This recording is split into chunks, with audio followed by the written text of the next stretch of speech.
lo que se llamaría melodía principal, ahí lo tenemos. Ya es un primer plano.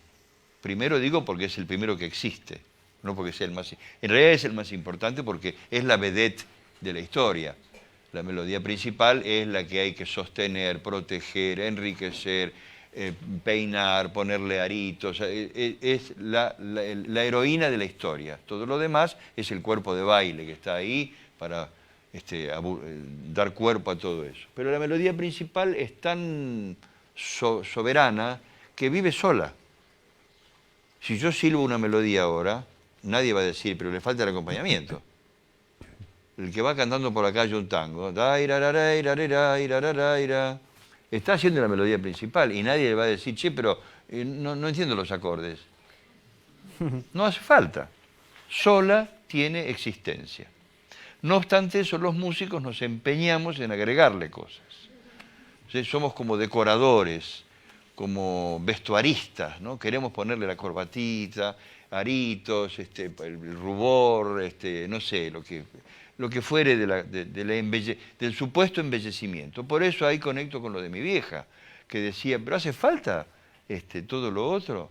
Sí, hace falta en la medida en que eso otro represente mi manera de ver esa melodía. Yo la veo así, y le pongo esas armonías, y le pongo esos instrumentos, y incluso hago bastantes destrozos a veces con la melodía, ¿no?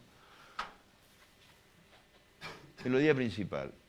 Luego el acompañamiento, que es todo esto que no es la melodía principal, que es todo este mundo rico, enorme, complejo tal vez, que puede ir desde elementos mínimos hasta una enorme cantidad de acciones que van como enmascarando a veces la melodía.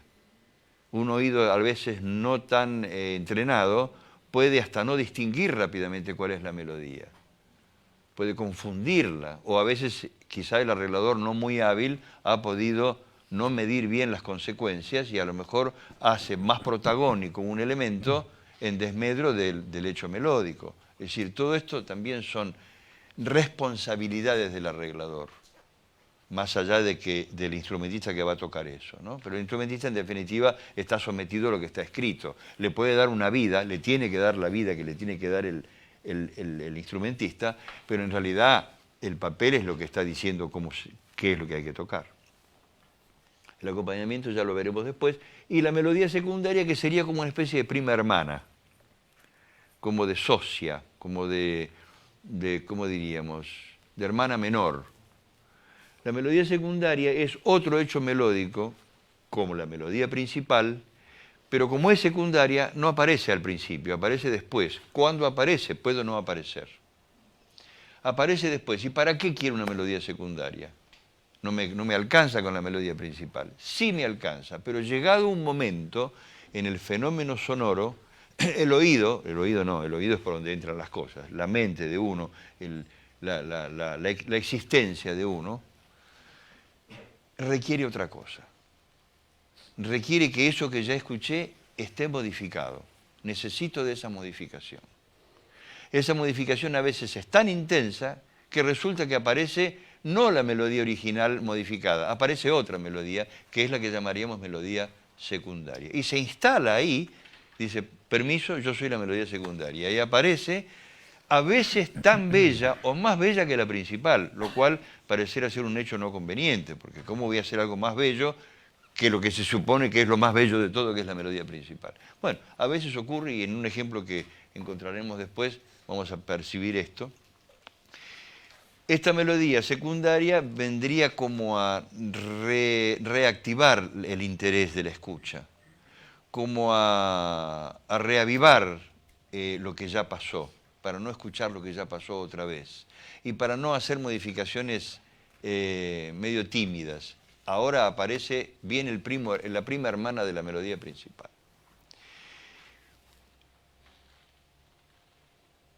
En la melodía secundaria, aunque esto viene después, ¿verdad? Sí, pero simplemente para redondear orquestación. Sí, está muy bien. Orquestación. Bueno, la orquestación sería, si los planos es el qué, la orquestación es quiénes tocan ese qué, ¿verdad? Los planos son qué hay que tocar, esa melodía, esos acordes, esos intervalos, ese ritmo, esa bolsa de música que se pone en ese papel. Eso que es la partitura, o las partichelas en este caso. Ese documento escrito, esos códigos que se escriben ahí, que el músico suele escribir. ¿Y después quién lo toca eso? ¿Qué hay? ¿Violines, trombones, gaitas, ukeleles? ¿Con qué vamos a tocar eso? Bueno, esa es la orquestación. Sí. Un mate, pero ¿cómo no me voy a negar un mate? Bueno, esa es la orquestación. Los géneros han desarrollado ¿cómo sería? Los estilos, los géneros se han desarrollado a través de sonidos que le son propios. Por lo tanto, ha elegido los instrumentos que quiere para manifestarse. Yo no imaginaría un chamamé tocado con un trombón, por ejemplo. No es que no podría ocurrir, pero no me parece propio. Pero no porque yo lo diga, sino porque el género no lo tomó, que no existían trombones. Sí, me imagino que en Corrientes algún trombón habrá. Allá hay un correntino. ¿Y por qué no lo tomaron? Porque no les servía, porque no era ese el timbre.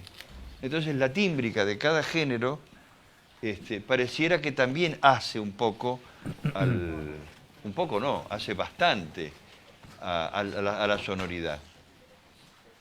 Y los instrumentos de los que vamos a hablar después, y que son los que integran este género, son verdaderamente los que fueron aceptados finalmente, pero por la historia. Todos esos músicos se pusieron de acuerdo. Un día se hablaron todos por teléfono y dijeron, che, mira, vamos a poner violines, algún piano y algunos cuantos bandoneones. No, eso fue ocurriendo naturalmente. Esto es maravilloso. La orquestación sería entonces eso, la determinación de quiénes tocan y dónde tocan eso. ¿Quiénes son los responsables? Los comensales. Si la comida son los planos, los otros son los comensales. Sería para hacer una analogía un poco... Bueno, ¿qué tendríamos? La melodía principal. La melodía se la suele definir como la superficie de la música. Es como el horizonte, ¿no? Es como la piel. Es eso que está por fuera. Lo que está dentro uno lo puede sospechar, pero una manzana es una manzana porque veo la forma de la manzana. Imagino que adentro sigue la manzana, porque tengo experiencia de haber comido una manzana. Si nunca hubiese comido una manzana, no sé cómo es adentro, pero sí veo lo que está afuera y veo que tiene el cosito ese, y la forma y el color. Eso es la melodía, lo que está afuera, lo que recubre todo, es el plano ese. La melodía, muchas gracias, muy revitalizador. La melodía, como la superficie, tiene dos naturalezas. La naturaleza cacofónicamente llamada melódica. La melodía melódica sería una cacofonía. ¿Cómo una melodía va a ser melódica? Pero bueno, así le llaman los músicos. Dicen la parte melódica del tango. Entendamos que la melodía de carácter cantable, de carácter ligado, la que generalmente tiene letra, o puede tararearse, esa melodía le llamamos de carácter melódico, de estilo, de tipo melódico. La irarara, irarara, irarí. Eso, por ejemplo, sería una melodía de tipo, la melodía de naturaleza melódica.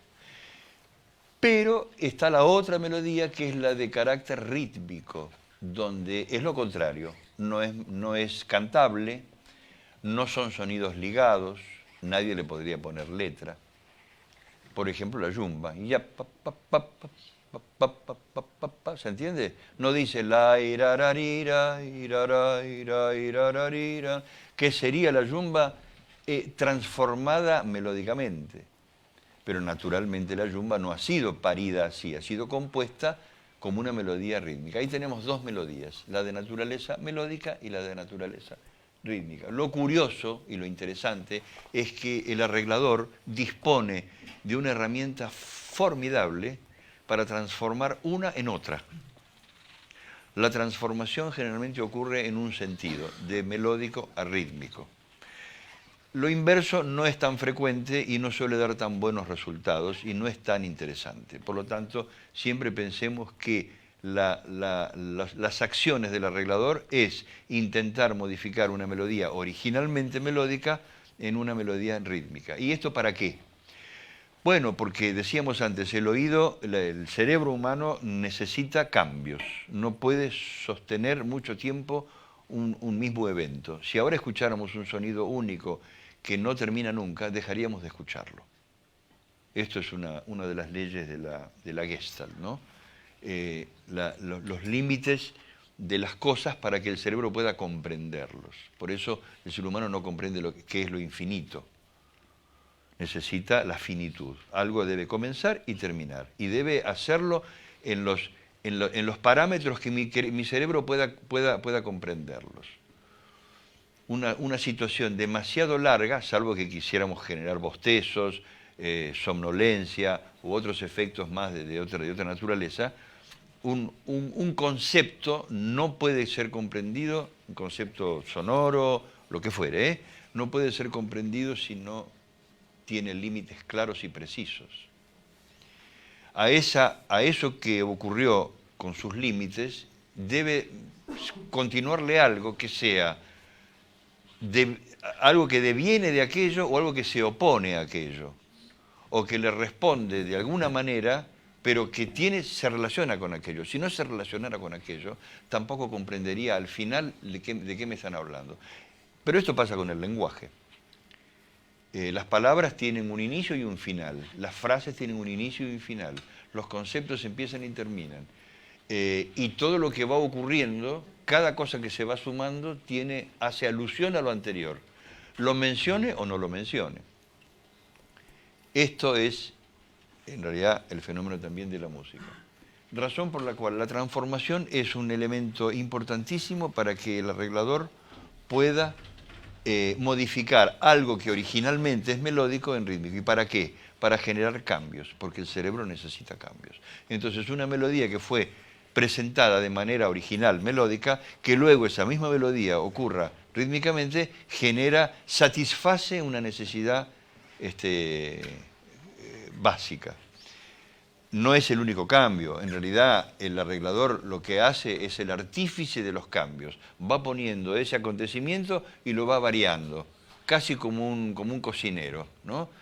Lo que ya comiste, ahora te lo doy igual, pero le voy poniendo otras cosas y vas comiendo siempre lo mismo, pero con sabores distintos. Sería un poco esto. La posibilidad de transformar la melodía de una naturaleza en otra es eso, ¿no? Es cambiar de sabor esa melodía que es la misma, no es otra melodía.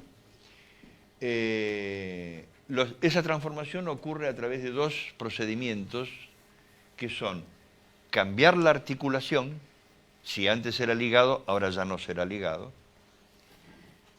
o a través de desplazamientos hacia la izquierda o hacia la derecha.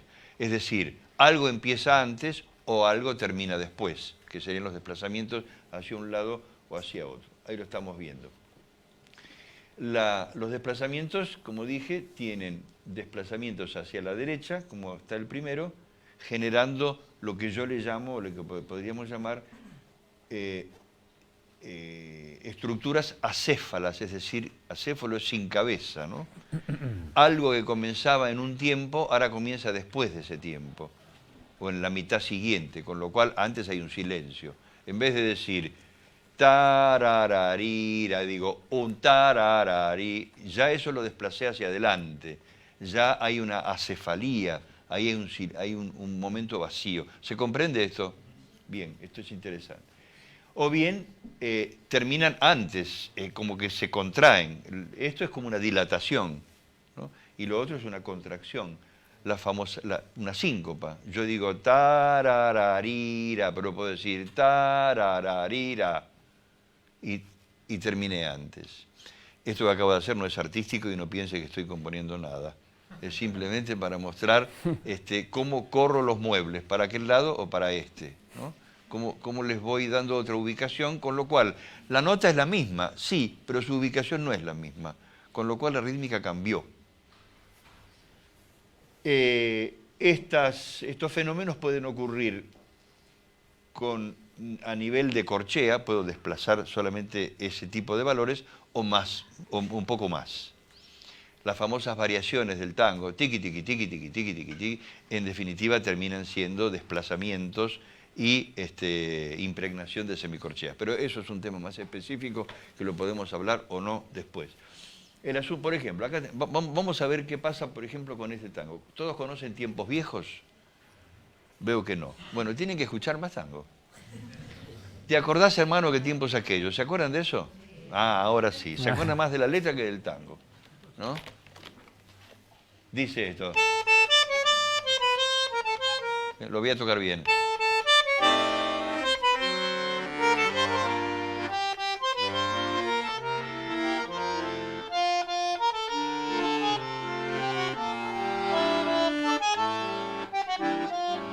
Etcétera, ¿no? Ahí toqué. ¿Cuántos compases toqué ahí? 8. Díganlo. 8. Bueno, ahí tenemos un motivo de Tiempos Viejos. La irararara, irarará, irararira, lo que está arriba, ligado. La articulación, ¿cómo es? Ligado. Entonces uno puede ponerle letra. ¿Te acordás, hermano, qué tiempos aquellos? Todo lo que sigue diciendo. Sin embargo, ahora aparece la primer manera de cambiar el diseño, la naturaleza melódica. Ya no va a ser más melódica, ahora va a ser de naturaleza rítmica, con el primer procedimiento, cambio de articulación. Es decir, dice staccato. Y ahora aquello es así. ¿La melodía es igual? Sí, es la misma. ¿Las notas son las mismas? Sí. ¿Caen en los mismos lugares? Sí. ¿Pero es distinto? Sí, claro que es distinto. Porque incluso esta forma ya requiere otro acompañamiento. Ya no voy a acompañar esto como acompañaría aquello. Por lo tanto, si le pongo aceite, quiero sal. Si tengo crema, quiero dulce de leche. Digo, cada gusto va requiriendo también otras cosas. Entonces, decidir esta articulación, que es muy humilde, en realidad es muy simple. Le saqué la ligadura, como si tirara de un lado y como un hilo así, ¿no? Le sacara la ligadura. Y ahora quedan los sonidos sueltos, staccatos, ¿no? Entonces, fíjense, la primera.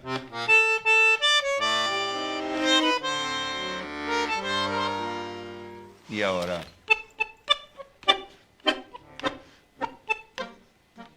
Es la misma cosa y no es la misma cosa. Este es un elemento fundamental para el arreglador, que obviamente no es que lo tiene que hacer así por decreto. Bueno, un compás así y otro así. No, evidentemente esto tiene que administrarlo de manera juiciosa, inteligente y artística, porque si no es un caos, ¿no? Pero bueno, eso es otro tema que tiene que ver con la forma. El otro recurso sería, como dije, desplazamientos. Fíjense ustedes que en el primer compás... Uy, me olvidé este elemento tecnológico. A ver si puedo usarlo. Si no, voy con el dedo. Sí, qué bien. Maravilla. Qué bárbaro, ¿no? Sí, sirve. A ver. Qué maravilla. No, yo me iba a levantar e ir con el dedo, pero bueno. Este re que está ahí, esta primera nota que ocurre en el tiempo fuerte, ahí ya está desplazada hacia la segunda mitad. ¿Se entendió? Y lo mismo ocurre con este do que está en el tercer tiempo y que en este caso también. ¿Puedo utilizar los dos recursos o uno? Sí, puedo utilizar el primero y no el segundo, o el segundo y no el primero, por ejemplo. Por favor. Muchas gracias. Por ejemplo, estamos abajo en desplazamientos, ¿no? Si utilizo el primero, si utilizo los dos, sería uno solo. Ahora el segundo. ¿Sí? A mí me gustan más los dos, ¿no? ¿Verdad? Y el acento se mantiene, aunque esté en el momento débil. Un pa, pa, pa. ¿Vieron que yo les hincho las pelotas a los músicos para que hagan ese acento? Porque esto es importante. Permiso. Porque este re, que tiene acento, ahora está ahí, pero también tiene acento. El acento va con él. Es su defensa, sería. Si le saca el acento, es un pobre paria. Tiene que estar ahí con el acento. Eso es muy interesante eso, ¿eh? Disculpe, ¿eh? Sí, muy bien. Entonces, ya tenemos,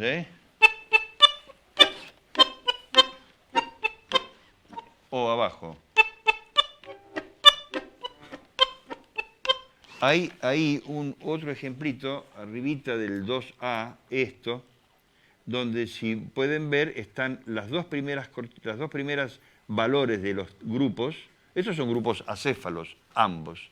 Estas tres corcheas tienen este silencio, que era la cabeza del grupo. Ahora ya no está la cabeza, por eso yo le llamo grupo acéfalo. Estas tres corcheas son un grupo acéfalo, estas tres también. Estas dos primeras valores, ahora, antes estaban todas sueltas, ahora van a estar las dos ligadas y esta no. Dos ligadas y esta no. Y entonces sería así.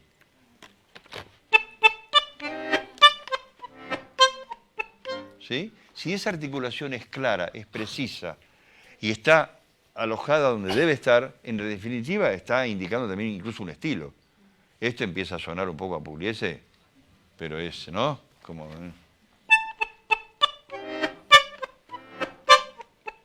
de lo que era, etcétera, ¿no? Fíjense que pequeñas cosas hacen grandes diferencias, en definitiva. Solo que hay que saber usarlas con gracia, con inteligencia, con qué sé yo, con todo eso. Bueno, ¿y ahora qué? Síncopas. Ah, la síncopa, claro, sí, sí. Bueno, faltaba el 2B, ya. Entonces, ahora, sí. Fíjense que en todo caso ahora, ¿qué va pasando? Que este do que está allí, esta negra que está en el tercer tiempo, ahora aquí aparece en la mitad del segundo tiempo. O sea, se adelanta. Lo que decíamos hoy, ¿no? O desplazo para la derecha o desplazo para la izquierda. Acá está desplazado para la izquierda. ¿Se va comprendiendo esto? Dice...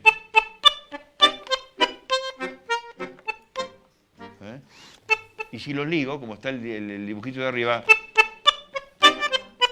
Si no sería... ¿Bien? Más lindo acá, ¿no? Más lindo, ¿eh? Bueno.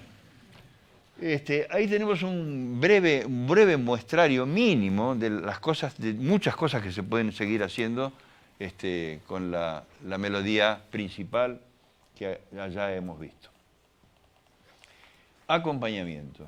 Bueno, acá... ¿Cuánto tiempo tienen? Bueno, acá podríamos hablar de muchas cosas. A ver, el acompañamiento en realidad, como todo fenómeno, se nutre de la armonía. Toda melodía, por lo menos en este lenguaje de tipo romántico, sabemos que el tango es un hijo del romanticismo, ¿no? Chopin estaría chocho de tocar tangos. Y sí. No los conoció, lamentablemente se murió antes el boludo, pero... claro, pero ¿se imaginá si hubiera tocado la última curda? Chopin hubiera sido maravilloso. Se lo perdió, bueno. Yo siempre creo que el tango es el romanticismo tardío rioplatense. Si hubiera que definirlo, yo creería eso. Es más, digamos, en realidad tiene de los tres grandes periodos de la música europea, esa que uno reverencia y estudia, qué sé yo, tiene... De la época polifónica, bueno, las variaciones, el barroquismo, toda la ornamentación barroca es de ahí. La estructura de la frase, periodo, motivo, la armonía es bien clásica. Es un Beethoven, es un Mozart. Y desde la parte interpretativa y romántica, y ya los violinistas saben, la orquesta sabe cuando hacemos esos rubatos, si eso no es Chopin, ¿qué es? Entonces yo creo que es la síntesis de todo eso que ocurrió en el mundo, por lo menos en el mundo europeo, años después en el Río de la Plata. Podríamos decir que es el romanticismo tardío porque vino después, rioplatense. Esa sería una posible definición. A mí me tranquiliza por lo menos.